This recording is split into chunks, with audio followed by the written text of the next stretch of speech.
I'm sketching out a very simple circle. You can even use a stencil to draw this circle and just a thin line for the stem. I'm using a twig from the garden and some blue masking fluid. The twig has been sharpened with a pencil sharpener, and the masking fluid is to preserve the white of the paper.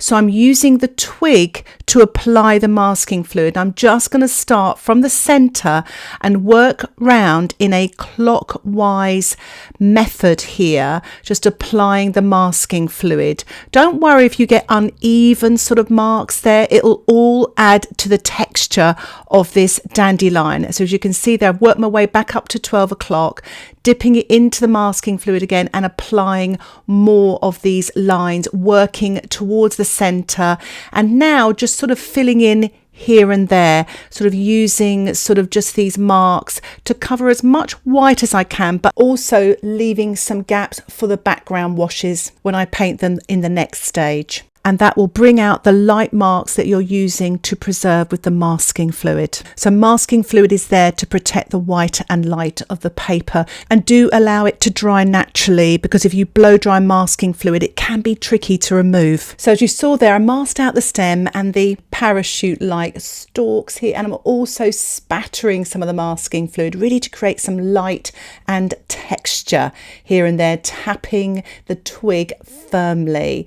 And if you have difficulty spattering, why not just print them on with the twig? So as you can see here, my masking fluid has dried, so I am mixing up some blue. You can use Prussian blue, phthalo blue, ultramarine, any blue will do, whatever you can get your hands on, especially if you're a beginner. So this is a little bit of Prussian blue, and I'm mixing a little bit of yellow. You can use cadmium yellow, and to mix with the Winsor blue to make a light green. I'm using a size 6 brush to mix up these washes. I've just added a little bit more of the blue to make a sort of medium green, and it's quite a sort of milky mixture. This is some Raw Sienna. You can use yellow ochre or quinacridone gold. It's much more of an earthy yellow. And I've got some Prussian blue here with a little bit, I'm going to put in a little bit of burnt sienna, and what that does, it makes a beautiful dark green. You can use burnt umber or sepia, and you want all these mixtures to be quite milky. What you want to do now, after you mix your washes, wet your paper with clean water all over the dandelion. Do make sure it's dry. Make sure if you tap it a little bit with your fingertips, nothing comes off. And just apply the blue paint, first of all, wet in wet. Really load your brush. As you can see, I'm doing here, just adding a little bit more of the sort of darker Prussian blue at the top. And I'm leaving some gaps for the clouds as well. But I'm trying to make sure that I don't leave any white behind the dandelion, because I want some colour behind there as much as possible.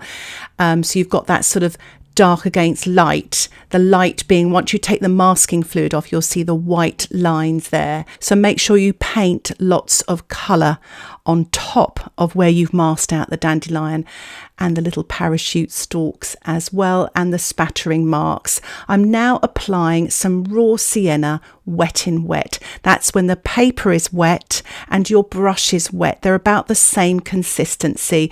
I'm using a size 10 round brush, and as you can see there, I'm painting the Raw Sienna wet on wet on top of the dandelion as well. And as you can see there, I'm blending my Raw Sienna into the blue sky to make a green wash, and this gives the illusion of distant fields. I'm also painting some green, that's the Prussian blue with the yellow, into the foreground here, wet in wet with my size 10 round brush. So I've got sort of my base layers on here. I'm now painting some dark green, that's the Prussian blue with the brown, damp into wet. That means my brush isn't as wet as the surface of the paper. I'm also using this dark green, painting a little bit more damp into wet, so the surface of the paper is still wet but my brush isn't as wet. To control the amount of paint you have on your brush, just wipe the excess paint onto a paper towel. I'm adding a thicker light green here, that's just less water, more paint, painting damp into damp in the middle sort of ground here as well to create a lighter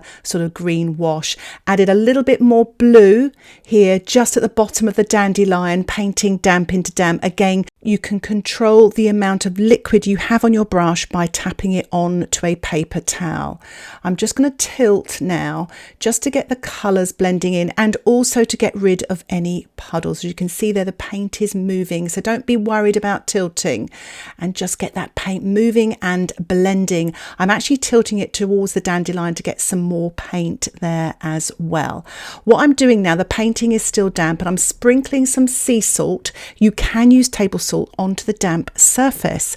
I will put a link in the description below of a tutorial I made all about using salt, so I hope you find that helpful. But this will absorb the paint and create some lovely textures. I'm using a plastic store card here, and I'm lifting off grasses to create lighter coloured grasses. So it's using a sweeping motion, and it creates these lighter grasses, but you can actually scratch into the surface of the paper as well here and there to create some darker grasses.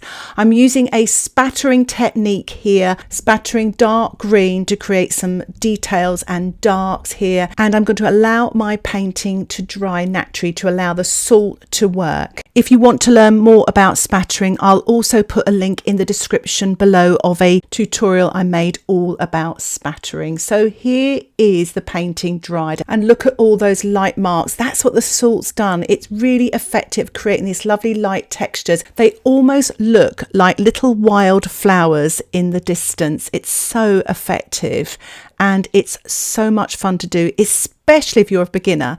Now I'm going to remove the masking fluid with some masking tape. Make sure your painting is absolutely dry. If it's not, you will smear your painting or even tear the paper. So it has to be absolutely dry. Do test this before you do it, because sometimes even if the painting is dry, sometimes the tape can tear the paper. So maybe use a plastic eraser, a putty rubber, or even your thumb to remove the masking fluid. And look at it now, it's so effective. You could actually leave it like this. What I'm doing though is I'm just putting a little bit more detail in. So I'm using a liner brush. You can use a rigger brush or a small round brush just to paint some shadows on the stem there, using the Prussian blue with a touch of yellow, and I'm also using that same colour, the dark green paint, painting wet on dry in the centre there just for some little darks and details. I'm using my round brush here, and I'm just sort of softening and creating a little bit of shadow with a very, very dilute pale green wash.